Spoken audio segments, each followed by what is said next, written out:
Mia Thompson, a pregnant woman, goes through what should have been a simple trip to the grocery store. Instead, it turns into a nightmare when she's falsely accused of theft. She thefts targeted based on assumptions about her appearance. But when her husband David steps in, the situation takes an unexpected turn that sets Mia on a powerful path toward justice.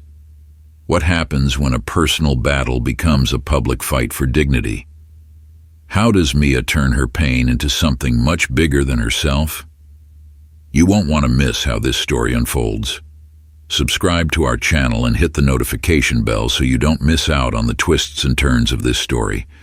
Share your thoughts in the comments below and let us know where you're watching from.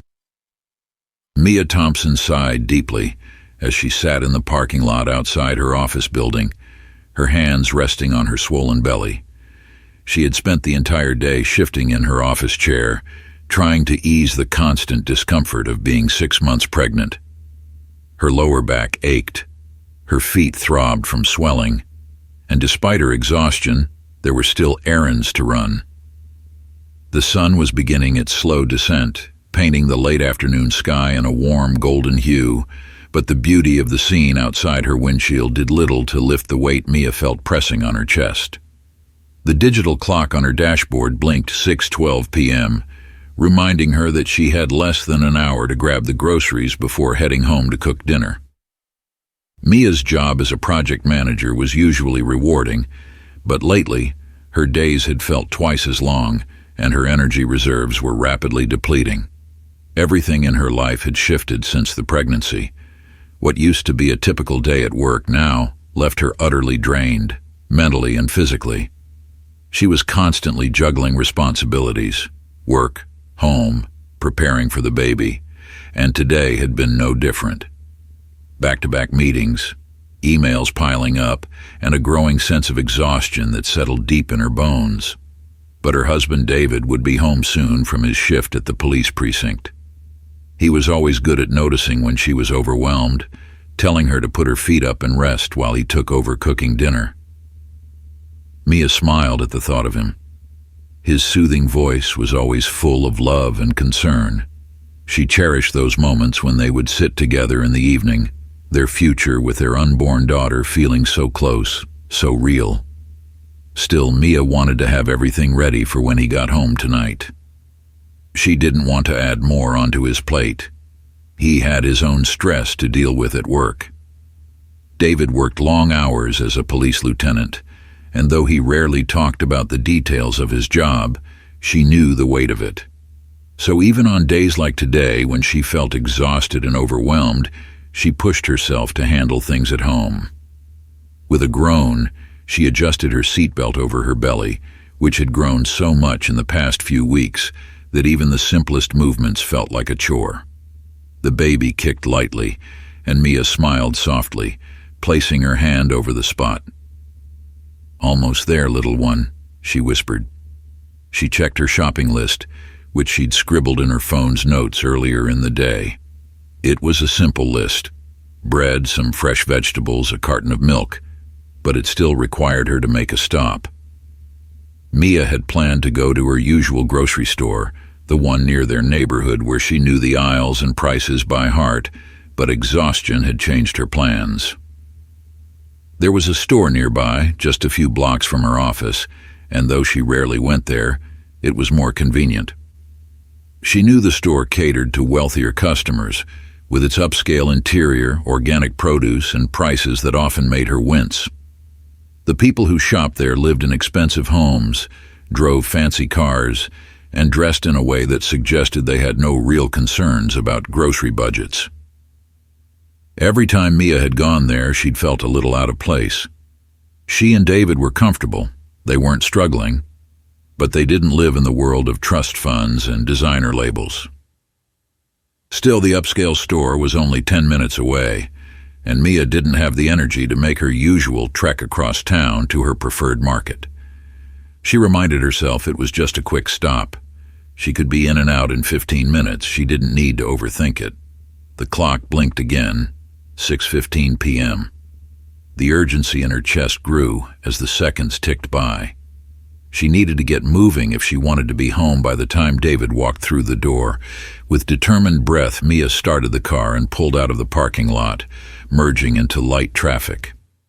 The grocery store parking lot was larger than most in the city, with sleek black cars filling the spots nearest to the entrance.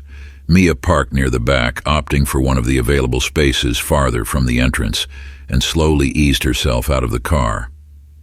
The setting sun had dropped behind the buildings, casting long shadows across the pavement as she walked toward the sliding glass doors. Her steps were slow, measured. She had to be cautious these days. The weight of her pregnancy made walking more of a task than it had ever been before. Every step sent a dull ache through her legs, reminding her that her body wasn't her own anymore. She rubbed her lower back, wincing slightly as she pushed open the store's glass doors.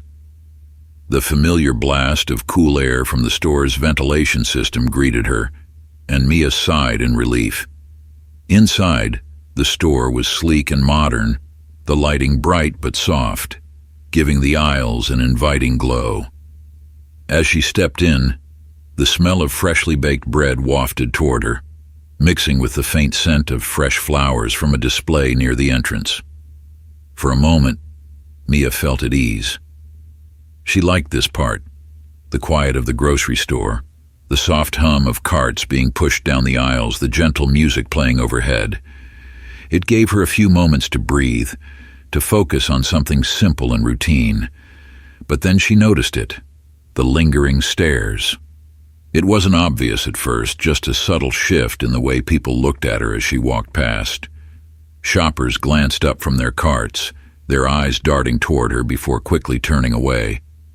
The employees, dressed in neatly pressed uniforms, seemed a little too attentive, lingering in the aisles she passed through, straightening items that didn't need straightening. Mia pushed down the unease that began to creep into her chest. She was just being paranoid, she told herself. Maybe it was her pregnancy making her more sensitive to the looks and stares of strangers. Or maybe it was the fact that she didn't come here often, didn't blend in with the store's usual clientele. She had always been more comfortable in the neighborhood stores where she felt like she belonged. Still, she couldn't shake the feeling that she was being watched.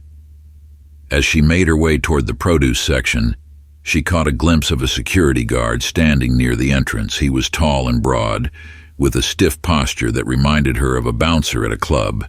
His eyes were sharp, following her movements more closely than she liked.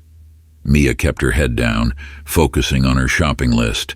She picked up a basket, adding a loaf of fresh bread and some vegetables. The security guard's presence gnawed at the back of her mind, but she tried to ignore it. There was no reason to feel nervous. She was just here to buy groceries. She wasn't doing anything wrong. The baby kicked again, and Mia placed a hand on her belly, offering herself quiet reassurance. "Almost done," she murmured under her breath as she grabbed a carton of milk and turned toward the checkout lanes. Mia scanned the checkout lanes, searching for the shortest line. The cashier closest to her was a young man, probably in his early 20s, with sandy blonde hair and the awkward energy of someone new to the job. His name tag read Kevin. There were only 2 people in his line, and Mia figured she could be done quickly if she chose his register. As she walked toward him, her basket in hand, she couldn't help but notice the way Kevin's eyes flicked toward her, lingering for just a moment before he turned back to the customer in front of him. Mia felt the prickle of discomfort again, but brushed it off. She was tired, and she had more important things to worry about than a cashier glancing in her direction. She stepped into line, waiting patiently as Kevin finished ringing up the older woman in front of her. As the woman gathered her bags and left, Kevin finally turned his attention to Mia. "Hi," he said, offering a quick smile that didn't quite reach his eyes. "How are you doing today?" "I'm fine," Mia replied, her voice polite but weary. She started unloading her items onto the conveyor belt, feeling the familiar pull of exhaustion in her limbs. Kevin began scanning her items, his movements quick and efficient. At first everything seemed normal, but then Mia noticed his gaze shifting again. He glanced at her belly, his eyes narrowing slightly before he quickly looked away. Mia's heart began to race, though she wasn't sure why. There was nothing inherently wrong with the way Kevin was looking at her. It wasn't hostile exactly.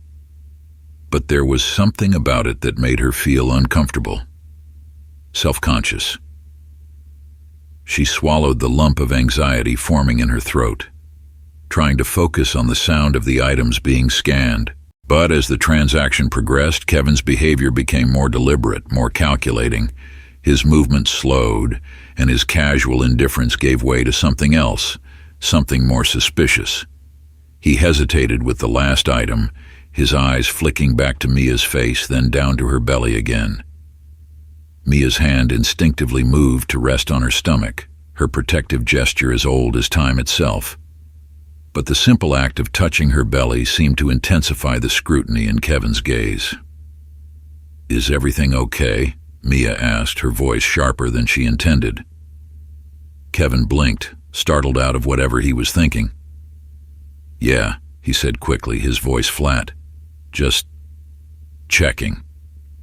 Mia didn't like the way he said that, like there was something unspoken behind his words.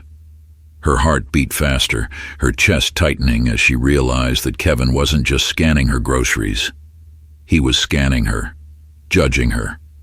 She tried to brush it off, to tell herself that she was being paranoid, but the tension in the air was undeniable.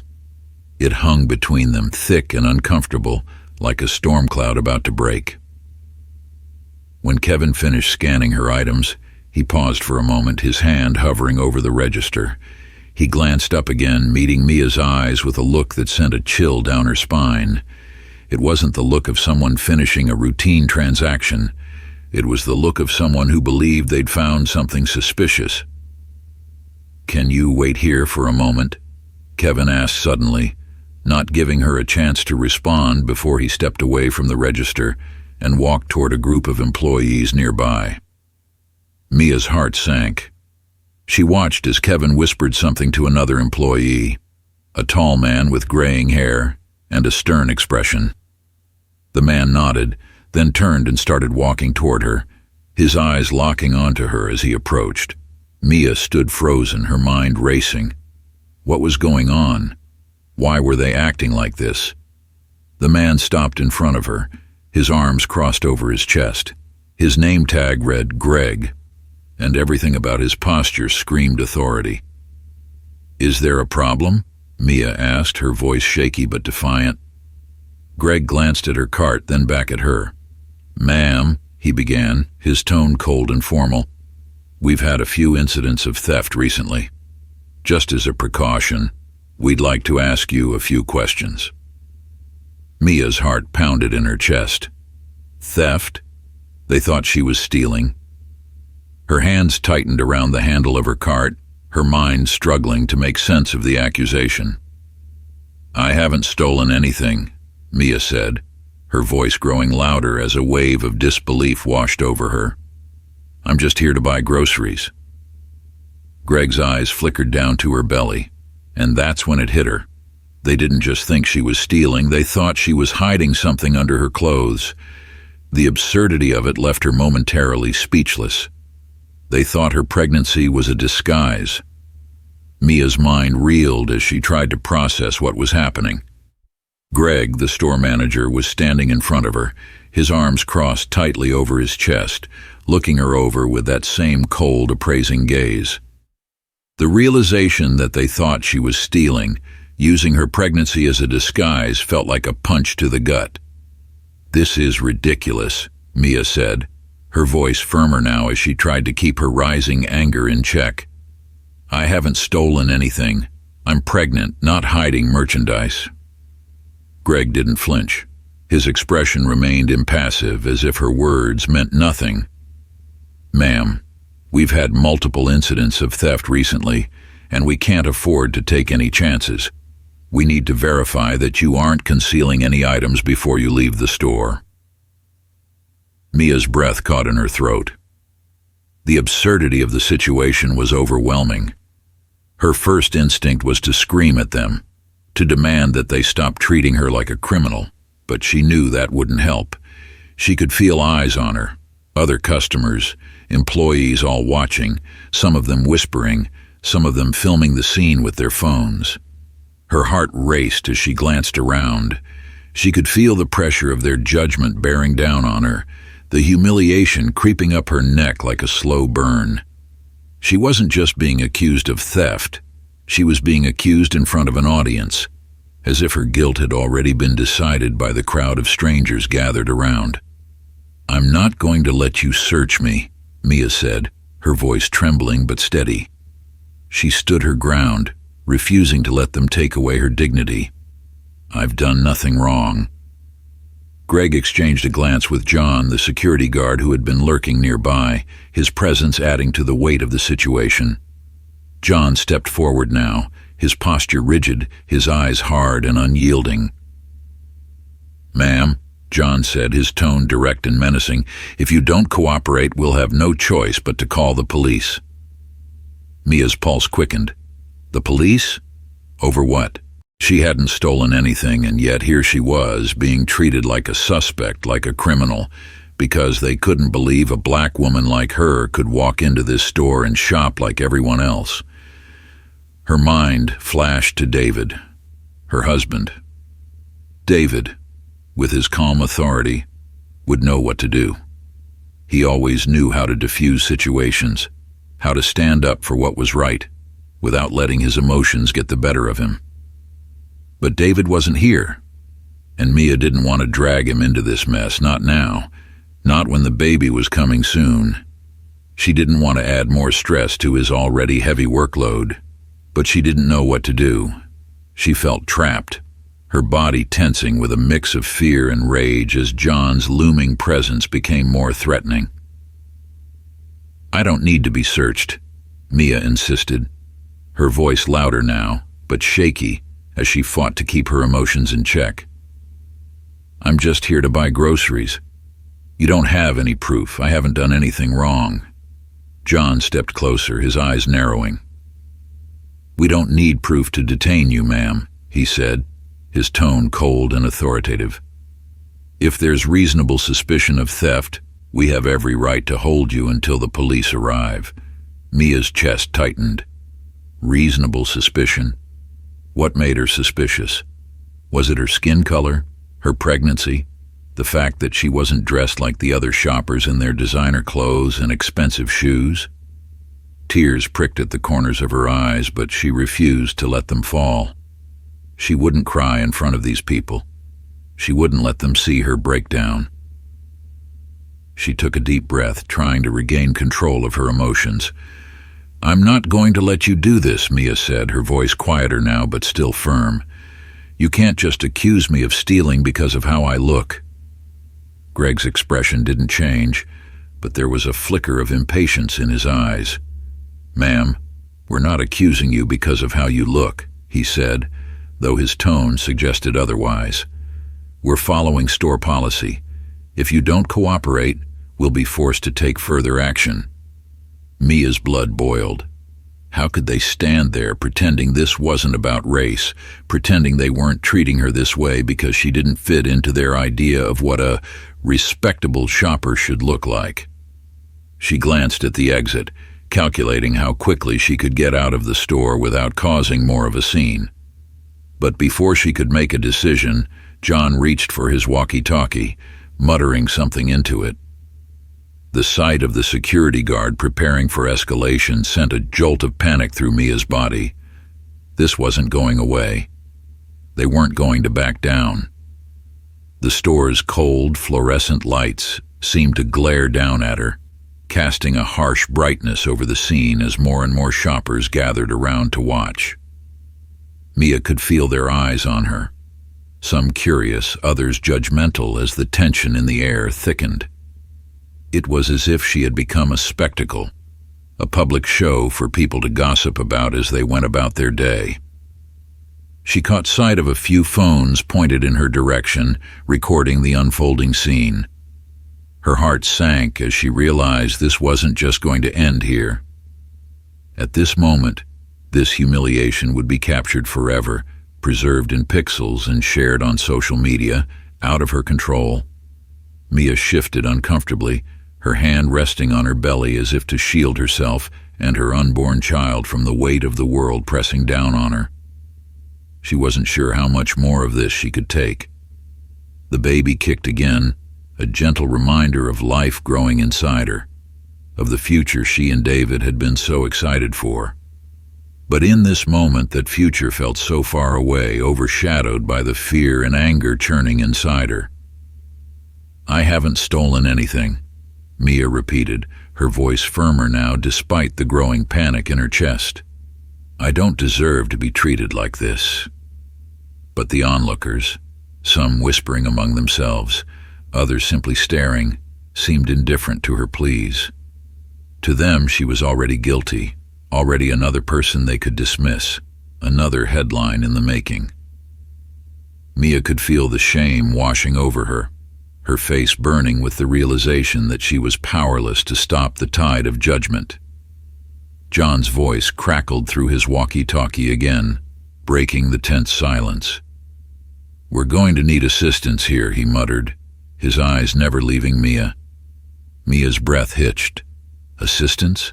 Did he mean more security? Or worse, the police? Her heart pounded in her chest as she tried to figure out what to do. She couldn't just stand there and let this happen, but every option felt like it would only make things worse. If she ran, they'd see it as an admission of guilt.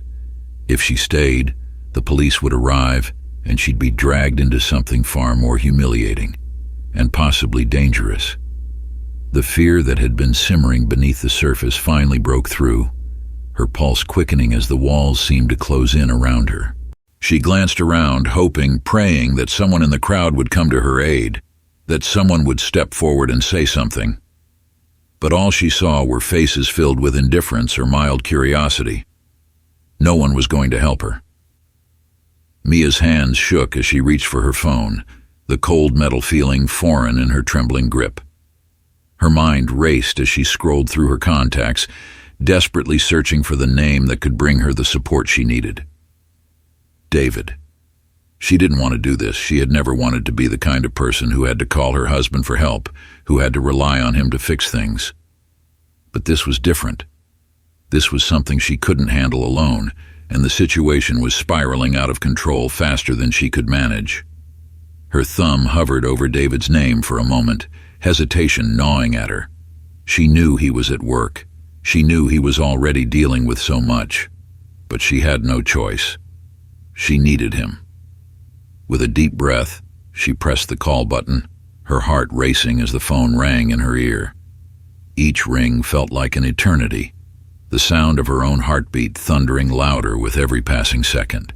Her eyes darted around the store, searching for the security guard or Greg, but they were both still nearby, watching her with that same cold suspicion. Finally, David answered. "Hey, babe, everything okay?" His voice, warm and familiar, cut through the fear like a lifeline. Mia's throat tightened, and for a moment she couldn't speak. All the emotions she had been holding back, the anger, fear, the humiliation, threatened to spill over. She took a shaky breath, trying to steady herself. "David," she whispered, her voice trembling. "They think I'm stealing. They're going to call the police. I need you, please." There was a pause on the other end of the line, followed by the sound of movement. David standing up, grabbing his jacket already on his way. "I'm coming," he said firmly, his voice calm but full of urgency. "Stay where you are. Don't say anything else. I'll be there in 5 minutes." Mia nodded, even though he couldn't see her, relief washing over her as she ended the call. David was coming. He would fix this. He would stand up for her when she couldn't stand up for herself. But even with that small comfort, the fear didn't leave her. She was still standing in the middle of the store, surrounded by people who had already decided she was guilty. And now the police are on their way. Mia's hand rested protectively on her belly once again as she waited, her mind racing with possibilities of how this could all go wrong. What would the police think when they arrived? Would they listen to her? Or would they see her the same way Greg and John did, as a suspect, as someone who didn't belong? The seconds ticked by like hours, and Mia felt more trapped with every passing moment. The sound of sirens cut through the air, growing louder as they approached the store. Mia's heart sank as the flashing blue and red lights came into view through the large glass windows at the front of the building. Her worst fear was unfolding in real time. The store's sliding doors parted, and Officer Mark Henson, a tall, broad-shouldered man with a stern expression, entered. His presence was imposing, his uniform crisp, and his posture rigid, exuding authority. As he walked toward Mia, his eyes scanned the scene, immediately locking onto her. The store manager, Greg, stepped forward, eager to take control of the situation. "Officer, we have reason to believe this woman is attempting to shoplift," he explained, his tone businesslike. "She's refused to cooperate with our request for a search." Officer Henson nodded, his expression unreadable as he took in the information. He didn't look at Mia. Instead, he focused entirely on Greg and John, as though Mia were an object in the room rather than the person at the center of this confrontation. Mia's stomach churned. She had hoped that when the police arrived, they would diffuse the situation, see it for the misunderstanding it was. But Officer Henson's demeanor filled her with dread. He wasn't here to listen. He was here to make a decision. And Mia wasn't sure if he would be on her side. The sound of sirens faded, but the tension in the air thickened as Officer Mark Henson stood with his arms crossed, waiting for Mia to make her next move. Mia's chest tightened as she tried to steady her breath. The store had become a fishbowl, with shoppers, employees, and even passing pedestrians craning their necks to witness the unfolding drama. The coldness of Henson's expression and the indifference with which he addressed Greg made her feel invisible, like she was nothing more than a nuisance. "David will be here soon." She clung to that thought like a lifeline, though the fear gnawing at her refused to subside. "Ma'am," Officer Henson's voice cut through her thoughts, his tone sharp and commanding. "We need you to cooperate. If you've done nothing wrong, this will be over quickly." Mia's breath hitched in her throat. His words were rehearsed, robotic, as if he had no interest in actually hearing her side of the story. It was all procedure for him, a routine. "I told you," Mia said, her voice shaking but firm. "I haven't stolen anything. I'm pregnant. I'm not hiding anything." Henson's cold gaze flickered toward her belly, but it didn't change his expression. "Ma'am, if you don't comply, we'll have to take you into custody for refusing to cooperate." The threat of being arrested sent a wave of panic through Mia's body. Her heart pounded in her ears, and she instinctively placed her hands over her belly, the baby kicking gently as if sensing her distress. She felt cornered, trapped, as if the world around her was closing in, leaving no room to breathe, no room to escape. Her mind raced with images of what might happen next, being handcuffed in front of these strangers, being thrown into the back of a police car, treated like a criminal in the worst way possible. And for what? A carton of milk? Some vegetables? The absurdity of it was almost too much to bear, but there was nothing she could do. Just as Officer Henson reached for his handcuffs, the store's glass doors slid open again. "David!" Mia's voice broke as she saw her husband stride into the store, his face a mask of barely contained fury. The relief of seeing him flooded her, but it was mingled with the fear of what would happen next.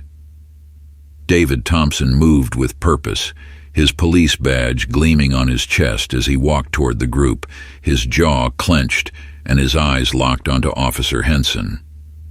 The crowd shifted, parting to let him through, whispers buzzing around him like flies. David's presence changed the energy in the room immediately. Even Henson straightened slightly, his hand dropping from the handcuffs as he realized another police officer had arrived on the scene. "What the hell is going on here?" David's voice was sharp, his tone low but commanding. He came to a stop between Mia and Officer Henson, his posture protective, his body language screaming authority. His gaze flicked from Henson to Greg and then to Mia, the anger in his eyes only intensifying when he saw the fear etched on her face. Greg stepped forward, clearly eager to assert his control over the situation. "Officer," he began, addressing David with the same detached tone he'd used with Mia, "we have reason to believe your wife is attempting to shoplift. She's refused to comply with our request for a search." David's eyes narrowed, his expression darkening as he turned to face Henson. "A shoplifting investigation?" he repeated slowly, his voice laced with disbelief. "You think my wife, my pregnant wife, is stealing?" Henson cleared his throat, clearly uncomfortable with David's presence. "She's been acting suspiciously," he muttered, though his earlier confidence was waning. "We've had several incidents recently where people use fake pregnancies to hide stolen items. She refused to cooperate, so we called for backup." David's body went rigid, the tension in his shoulders palpable. "You're accusing her of stealing because she's pregnant?" he asked. His voice was low and dangerous. "Is that what this is?" Henson shifted on his feet, the weight of the crowd's eyes on him growing heavier with each passing second. "It's standard procedure," he said defensively. "We had to investigate." Mia watched the exchange with a mixture of relief and dread. David was here, but the situation was far from over. Her fear hadn't dissipated. It had only morphed into something deeper, something more profound. This wasn't just about her anymore. It was about her dignity, her identity, her very right to exist without being judged and treated like a criminal. David's eyes burned with fury as he looked at Henson, his voice sharp and controlled. "Standard procedure doesn't involve humiliating a pregnant woman in front of a crowd of strangers," he snapped. "You have no evidence. You have no reason to accuse her of anything, and yet, here we are." Henson opened his mouth to respond, but before he could say anything, David took a step closer, his voice lowering to a growl. "I'm not going to let you treat my wife like this. If you want to arrest her, you'll have to go through me first." The crowd murmured, and Mia felt the shift in the air. For the first time since this nightmare began, power had shifted. David wasn't just standing up for her, he was calling out the injustice for everyone to see. Greg, the store manager, cleared his throat, stepping forward as if to regain control of the situation. "Sir, we're just following our policy," he said, his voice cold and measured. "If your wife isn't hiding anything, she has nothing to worry about." Mia felt a fresh wave of anger rising in her chest. They were still treating her like she was guilty, like this whole thing was her fault, like she was the problem. "I have nothing to hide because I haven't done anything wrong." Mia's voice broke through the tension, louder and more defiant than it had been before. Her hands trembled as she turned to Greg, the anger bubbling up inside her, overtaking the fear that had held her captive for so long. "You've been treating me like a criminal from the moment I walked in here. And why? Because I don't look like the people who shop here. Because I don't belong." Her voice cracked as the emotions she had been holding back for so long began to spill over. Tears welled in her eyes, but they weren't tears of fear anymore. They were tears of rage, of humiliation, of the unbearable weight of being treated like she was less than human. "You think I don't know what this is?" Mia continued, her voice shaking. "You saw me. Black, pregnant, not dressed like the other customers. And you decided I didn't belong, that I must be stealing. And now you're standing here acting like you're doing your job, like you have the right to treat me like this." The crowd was silent, watching the confrontation unfold with wide eyes. Even Greg seemed taken aback by Mia's outburst, his expression faltering for the first time. David placed a hand on Mia's shoulder, his touch grounding her, but his own anger was still simmering just beneath the surface. "You owe her an apology," he said, his voice low and controlled. "Right now." Greg's face flushed, but he didn't back down. "We're just doing what we have to do," he muttered, his earlier bravado crumbling. David's patience snapped. "What you have to do is treat people with dignity," he snapped back, stepping closer to Greg. "And you failed at that." Officer Henson, sensing that the situation was spiraling out of control, tried to reassert his authority. "Look, Captain," he began, addressing David by his rank, "we're not trying to cause any more problems here, but if your wife refuses to cooperate, we're going to have to bring her in." David's eyes darkened, and Mia could feel the tension radiating from him. "You're not taking her anywhere," David said through gritted teeth. "This ends now." The pressure in Mia's chest was unbearable. The fear, the humiliation, the anger, it all swirled inside her, threatening to break free. Her vision blurred as tears welled up again, her body trembling with the weight of the emotions she had been trying to hold back. "I can't do this," Mia whispered, her voice barely audible as she clutched David's arm. "I can't." David turned to her, his expression softening as he saw the pain in her eyes. "You don't have to do this alone," he said gently, his hand cupping her cheek. "I'm here. I've got you." But Mia wasn't sure she could hold on any longer. Her body felt like it was collapsing under the weight of it all. Her legs trembled, and the world around her seemed to tilt. The lights in the store suddenly too bright, the noise too loud, the stairs too heavy. Her breathing became shallow, and for a moment she felt like she couldn't catch her breath.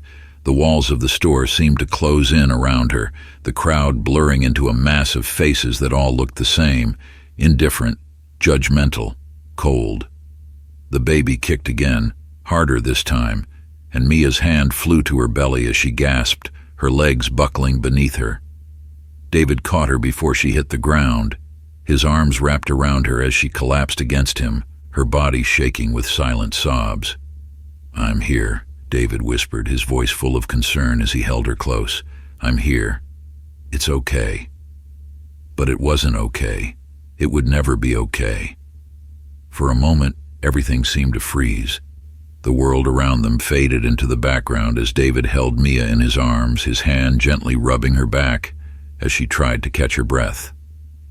The weight of the situation pressed down on them both, the overwhelming sense of helplessness, of being trapped in a world that refused to see them for who they truly were.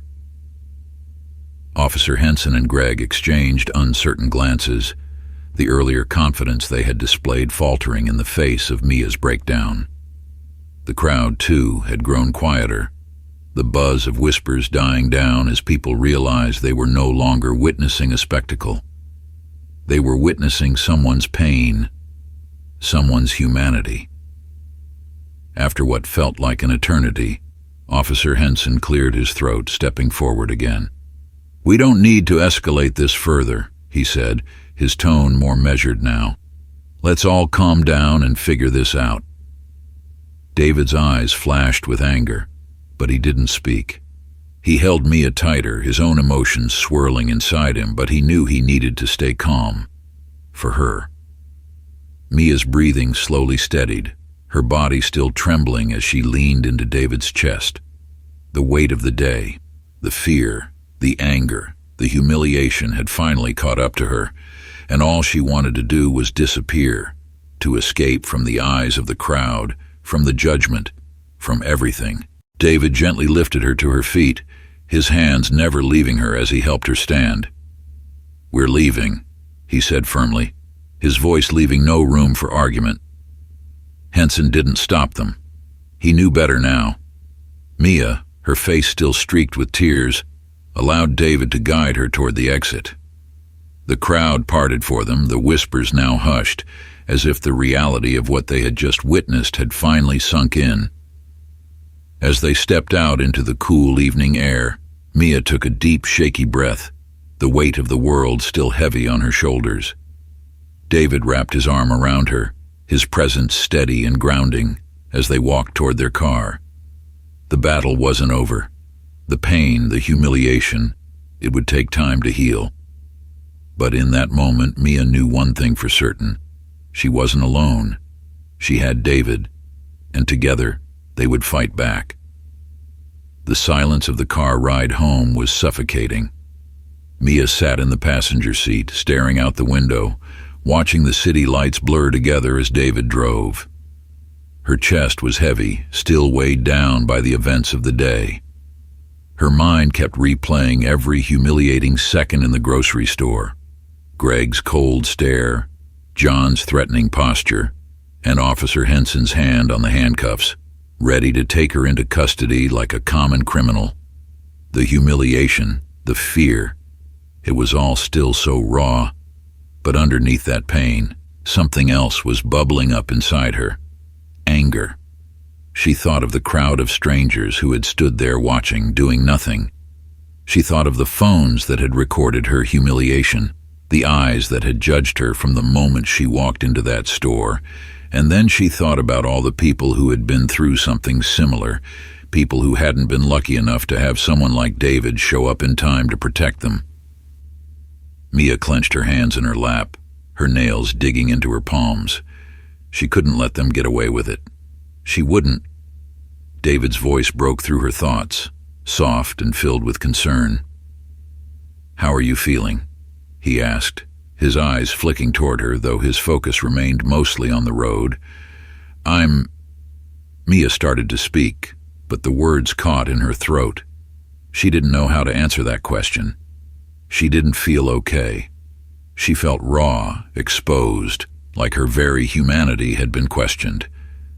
And the worst part was that she knew this wasn't just about her. It was about something bigger. "I'm angry," she said finally, her voice trembling but filled with a fierce determination. "I don't want to feel this way, David, but I can't help it. They treated me like I wasn't even a person, like I was just her, just something for them to deal with. I was guilty to them the second I walked into that store." David's jaw tightened, his own anger still simmering beneath the surface. He had been furious when he saw Mia standing there, trembling, with those men surrounding her like she was some kind of threat. It had taken everything in him to stay calm, to hold back from letting his emotions get the better of him. "We'll fight this," he said firmly, his voice steady. "We'll take legal action. They're not getting away with what they did to you."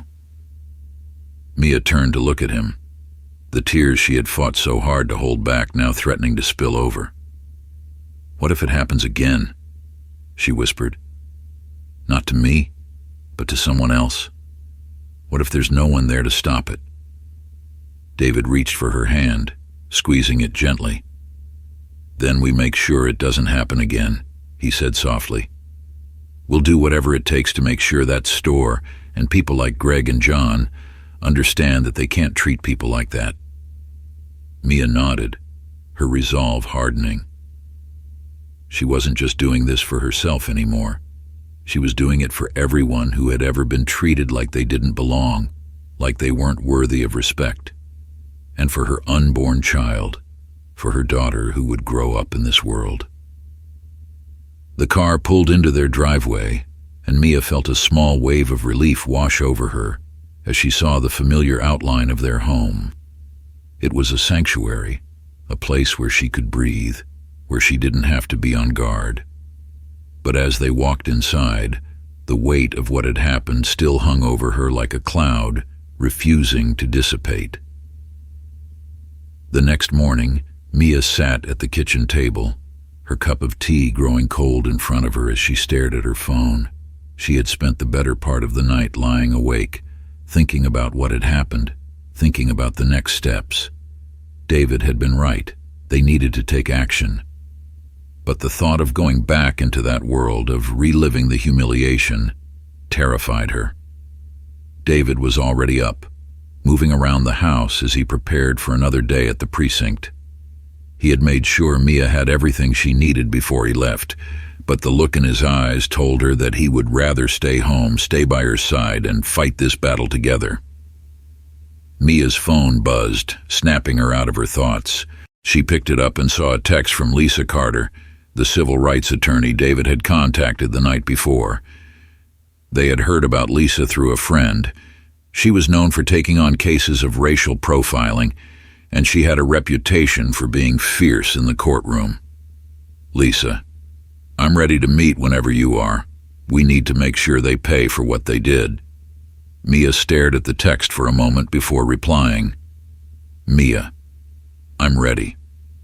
Her fingers trembled as she typed the words, but the determination in her heart was growing stronger with every second.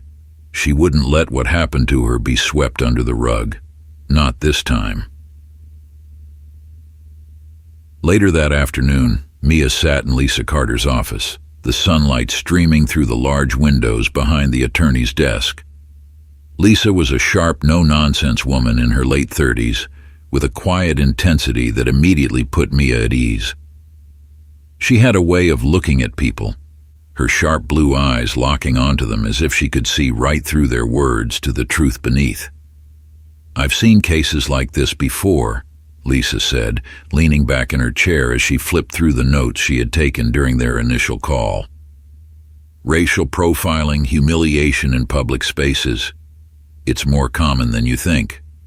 The fact that they called the police on you without any evidence, that's a major problem for them." Mia nodded, her stomach twisting with anxiety. As much as she wanted to fight, the thought of going up against the store, the police, and the public eye made her nervous. "I want to hold them accountable," Mia said, her voice quiet but steady. "Not just for me, but for everyone else who has gone through this. It's not right." Lisa smiled faintly, nodding in approval. "Good. We'll start by filing a formal complaint against the store and the officers involved. But we'll also be pushing for more than just an apology. We're talking damages for emotional distress, violation of your civil rights, and, most importantly, policy changes to ensure this doesn't happen to anyone else." Mia took a deep breath, the weight of what they were about to do settling over her. "What do you need from me?" Lisa set the folder down and leaned forward, her expression serious. "Your story. Every detail, from the moment you walked into that store to the moment you left. And I need you to be prepared because this will get ugly. They're going to push back hard, and the media might come after you once the case goes public. But I've handled cases like this before. We'll win." Mia nodded, feeling both anxious and relieved.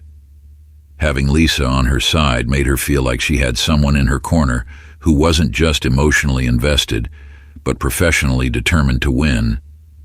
For the first time since that horrible day, Mia felt like she had control over what happened next. Over the next few weeks, the legal process began to unfold. Lisa wasted no time in filing the complaint, and it wasn't long before the media caught wind of the story. At first, it was just local news outlets covering the case, with headlines like, "Pregnant woman accuses grocery store of racial profiling. Police called on expectant mother for alleged shoplifting." But as the days passed, the story grew.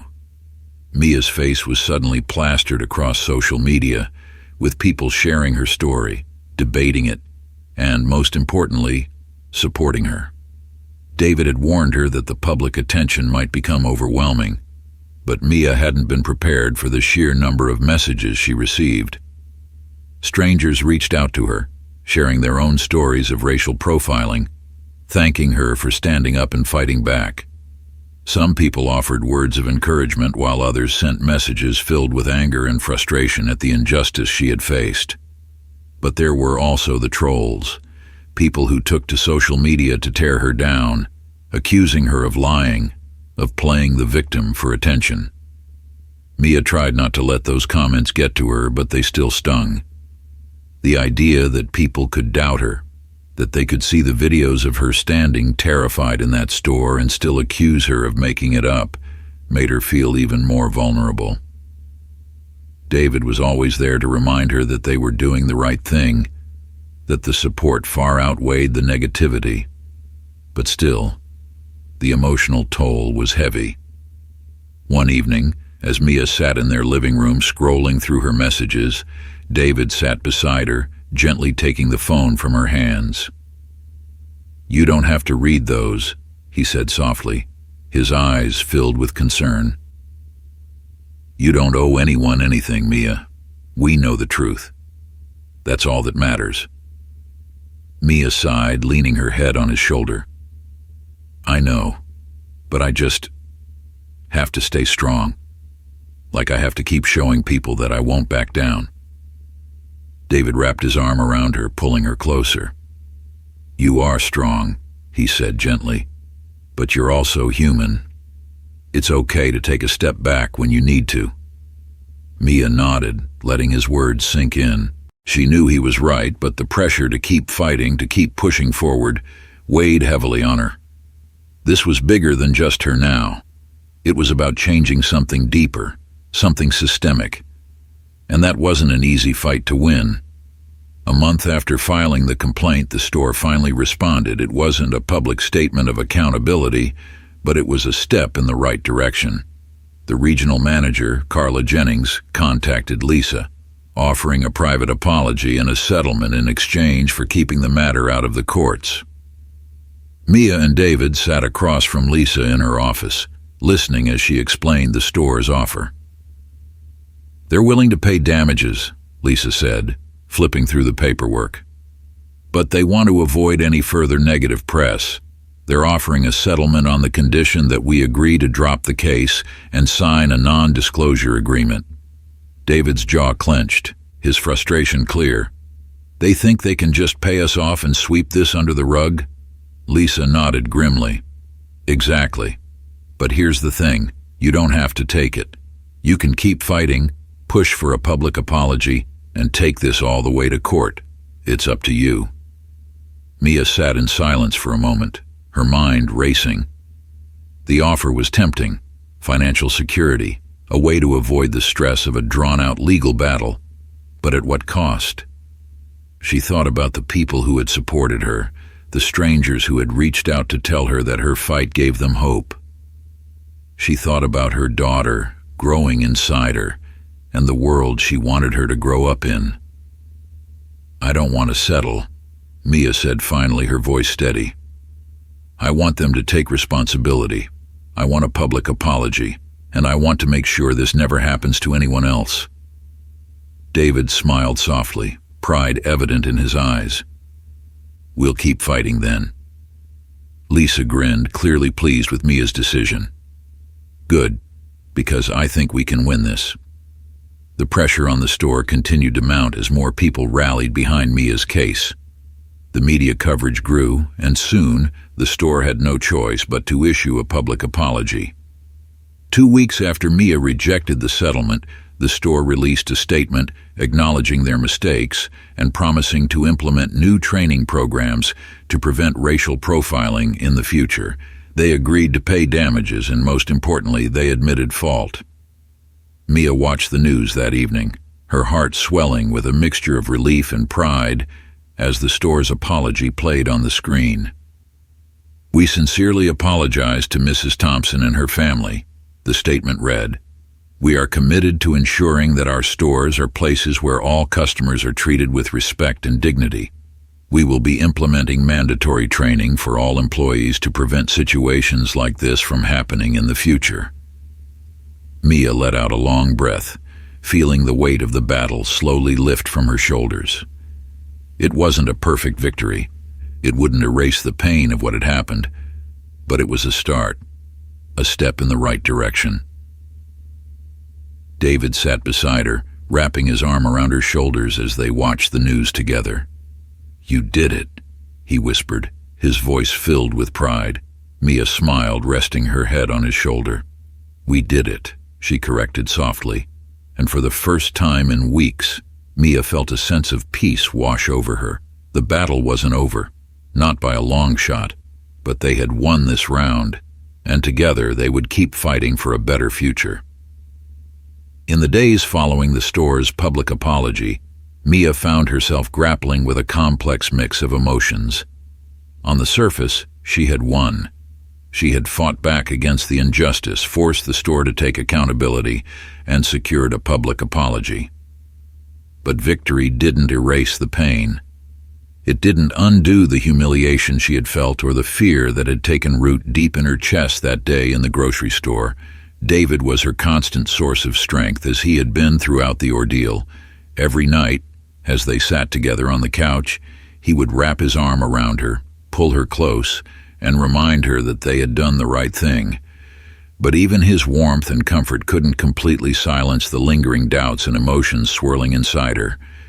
One evening, a week after the public apology had been issued, Mia sat at the kitchen table staring at the articles and headlines covering her case. The words blurred in front of her, and her heart ached with the weight of everything she had been through. The flood of messages from strangers, some supportive, others cruel, still filled her inbox, each one a reminder of the public scrutiny she now lived under. David walked into the kitchen, noticing the faraway look in her eyes. He quietly pulled out a chair and sat beside her, reaching out to gently touch her hand. "You've been quiet today," he said softly, his voice filled with concern. "Are you okay?" Mia sighed, her shoulders slumping as she leaned back in her chair. "I thought I would feel better after the apology," she admitted, her voice tinged with sadness. "I thought winning would make the pain go away, but it's still there. I'm still angry. I'm still hurt." David's brow furrowed as he listened, his hand squeezing hers reassuringly. "It's going to take time," he said gently. "You went through something terrible. It's okay to still feel upset." Mia nodded, but tears welled up in her eyes as she spoke. "I keep thinking about how many other people have gone through the same thing, how many people didn't have someone like you to stand up for them. And it scares me, David. It scares me to think that it could happen again." David leaned forward, his eyes filled with understanding. "I know," he said quietly. "But that's why we fought. That's why you fought. To make sure this doesn't happen to someone else." Mia wiped away a tear, her voice trembling. "I just want to feel safe again." David pulled her into a tight embrace, his voice soft and soothing. "You will," he whispered. "It's going to take time, but you'll get there. And I'll be with you every step of the way." Mia closed her eyes, letting the warmth of his embrace wash over her. She knew he was right. Healing wasn't something that would happen overnight, but she also knew that she couldn't stay trapped in the pain forever. She had to move forward, not just for herself, but for their future, for their baby. As the weeks passed, Mia began to feel a sense of clarity that had been missing since the incident. While the emotional wound still lingered, she realized that her experience had given her a new sense of purpose. She had been thrust into the spotlight, and while that attention had been overwhelming at times, it had also opened her eyes to the power of her voice. The messages she had received from people who had been through similar experiences weighed heavily on her mind. Each story of racial profiling, each tale of humiliation and injustice, felt like a piece of her own heart breaking. Mia knew she couldn't stay silent. She had to do something. One morning, as she sat at the kitchen table sipping her tea, an idea began to take shape in her mind. She had been given a platform, and she could use it to make a difference. She could use her voice to advocate for others who had been silenced, to fight for systemic change that went beyond just her case. When David walked into the kitchen, he found her scribbling notes in a notebook, her eyes focused and determined. "What's all this?" he asked, smiling as he sat down beside her. Mia looked up, a spark of excitement in her eyes. "I've been thinking," she said, her voice brimming with energy. "We've been through so much, and there are so many people out there who don't have the resources to fight back the way we did. I want to do something about that. I want to start a foundation. David's eyes widened, clearly intrigued. A foundation? Mia nodded, her hands gesturing as she spoke. Yeah, a foundation that provides legal support to people who've been victims of racial profiling or other forms of discrimination. We can help people who can't afford lawyers or who don't know how to navigate the system. We can advocate for policy changes, for training programs in stores and businesses to prevent this from happening. David's smile widened as he listened, his heart swelling with pride. That's a brilliant idea, Mia, he said, leaning forward. You'd be helping so many people. I'm all in. Mia's heart fluttered with excitement. For the first time since the incident, she felt like she was taking control of her life again. She wasn't just reacting to what had happened, she was turning it into something powerful, something that could help others. Over the next few weeks, Mia and David worked tirelessly to set up the foundation.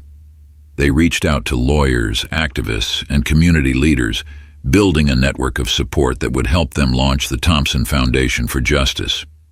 The goal of the foundation was simple but ambitious: to provide legal aid, education, and advocacy for victims of discrimination, while also working to change the policies that allowed these injustices to happen in the first place.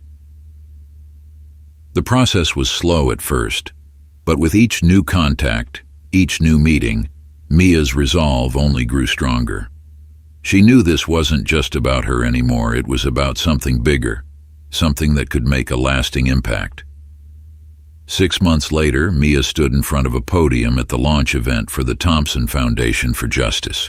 The room was packed with supporters, media outlets, and community members who had come to witness the beginning of something new. Mia's heart raced as she stood in front of the crowd, her hands gripping the edges of the podium. She had never been comfortable speaking in public, but today was different. Today she had a purpose. David stood off to the side, their baby daughter Sophia cradled in his arms. Mia caught his eye and he gave her an encouraging nod, his smile reassuring her that she could do this. Taking a deep breath, Mia began to speak. 6 months ago, I walked into a grocery store to buy some groceries, and I walked out feeling humiliated, scared, and angry, she said, her voice steady but filled with emotion. What happened to me that day wasn't just about one bad experience. It was about something much bigger, a system that allows people to be judged, mistreated, and dehumanized because of the way they look. That's not the world I want my daughter to grow up in. The room was silent, every eye on her as she continued. But I also learned something in those months that followed, Mia said, her voice growing stronger. I learned that when we stand up and speak out, we have the power to create change. I wasn't alone in my fight. So many of you stood with me, and because of that, we were able to make a difference. But the fight isn't over. We still have work to do. She glanced over at David, then back at the crowd. That's why we're launching the Thompson Foundation for Justice.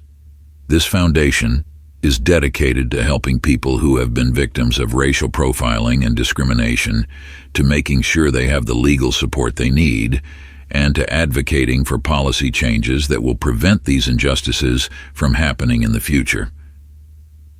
Mia's voice trembled slightly as she spoke the next words, her heart full of hope. We may not be able to change the world overnight, but we can make a difference one step at a time, and together I believe we will. The room erupted into applause, and Mia felt a surge of pride and relief wash over her. She had found her voice, and she was using it to fight for something that mattered. The foundation was just the beginning of what she knew would be a long journey, but she was ready for it. David joined her on stage, wrapping his arm around her as they looked out at the crowd together. Sophia gurgled happily in his arms, a reminder of why they were doing this, why they had to keep fighting. We did it, David whispered, kissing the top of her head. Mia smiled, her heart swelling with gratitude and love. Yeah, she said softly. We did. In the months that followed, the Thompson Foundation for Justice grew steadily. Mia and David worked tirelessly to build partnerships with other advocacy groups, law firms, and community organizations. They provided legal aid to victims of discrimination, organized community outreach programs, and pushed for policy changes in local businesses. Mia's story had become a symbol of resilience and strength, and she used her platform to speak out against racial profiling, to demand change in the way people were treated. It wasn't easy.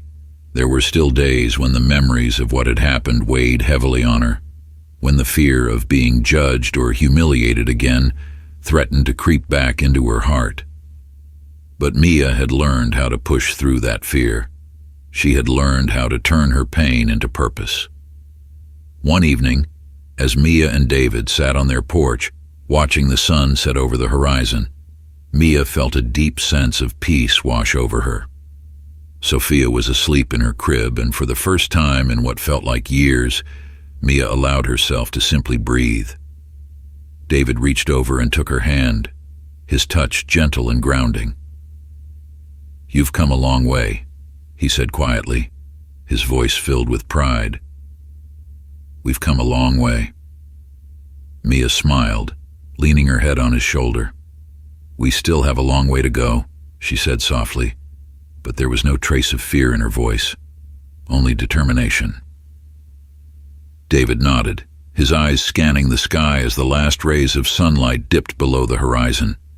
"But we're doing it together," he said, "and that's all that matters."